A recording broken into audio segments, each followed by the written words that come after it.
ना होगा, और अगर सब मिलकर कोशिश करें तो रास्ता निकल सकता है। राजू के चेहरे पर एक उम्मीद की किरण जागती है। हाँ बाबा जी, अगर सब मिलकर काम करें तो हम पानी ढूंढ सकते हैं। हमने पहले कभी यह कोशिश ही नहीं की। लेकिन इतनी कठिन जमीन में नया कुआं खोदना आसान नहीं। मुश्किल जरूर है, नामुमकिन नहीं। अगर हम मिलकर काम करें तो ये हो सकता है। राजू खड़ा हो जाता है। उसकी आंखों में एक नई रोशनी है। तो फिर हम कल से काम शुरू करेंगे। मैं गांव के सभी युवाओं को इकट्ठा करूंगा। हम मिलकर नया कुआं खोदेंगे। यह कहते हुए वह शामू के साथ गांव के दूसरे युवाओं को बुलाने के लिए निकल पड़ता है। कहीं दूर से गरज की हल्की सी आवाज आती है, जैसे आकाश ने उनकी उम्मीदों की गवाही दे दी हो।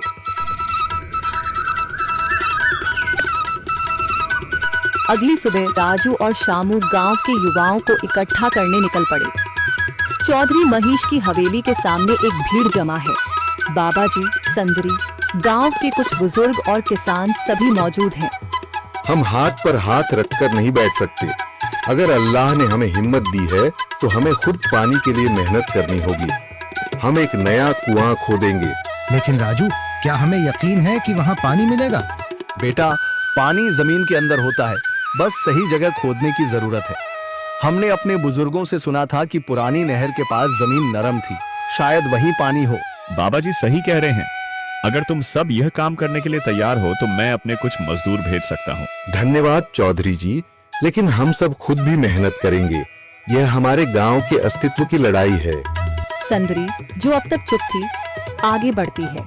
हम औरतें भी पीछे नहीं रहेंगी। हम पानी लाने की व्यवस्था करेंगी, खाना बनाएंगी, ताकि तुम सब आराम से काम कर सको।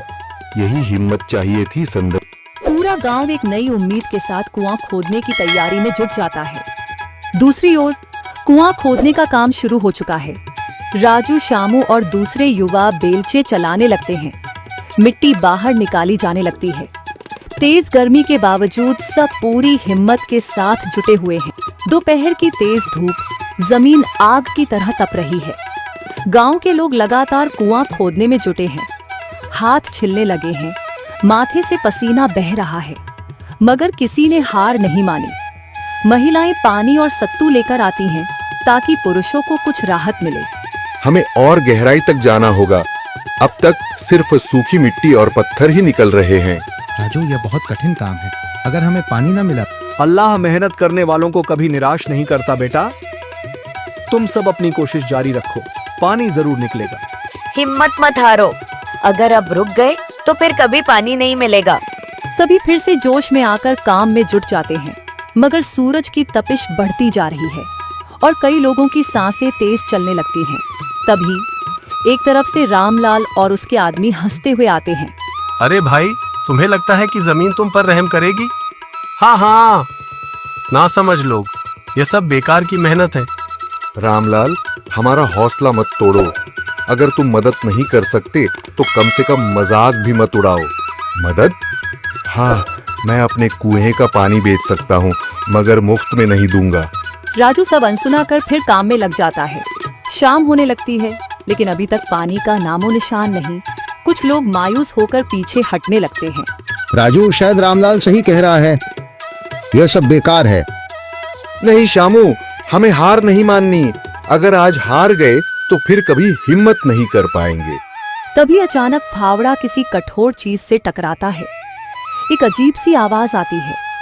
राजू चौंक कर देखता है और जल्दी जल्दी मिट्टी हटाने लगता है। अचानक एक ठंडी लहर महसूस होती है। सभी लोग दौड़ कर आते हैं। जैसे जैसे मिट्टी हटती है, नीचे से गीली जमीन नजर आने लगती है। सब हैरान रह जाते हैं। सुभान अल्लाह, मैंने कहा था ना, अल्लाह हमारी मेहनत को झाया नहीं करेगा। राजू और बाकी सभी जोर लगाते हैं।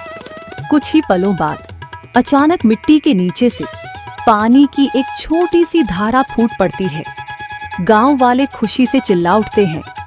पानी पानी निकल आया। यह अल्लाह की कुदरत है रामलाल, जिस पर तुम्हें यकीन नहीं था। पूरा गांव आनंद से झूम उठता है। लोग एक दूसरे को बधाइयां देते हैं। औरतें दुआ करने लगती हैं। कुछ दिन बीत चुके हैं। गांव वाले नए कुएं से पानी भर रहे हैं, खेतों को सींच रहे हैं और जिंदगी फिर से पटरी पर लौट रही है। मगर रामलाल अब भी अपनी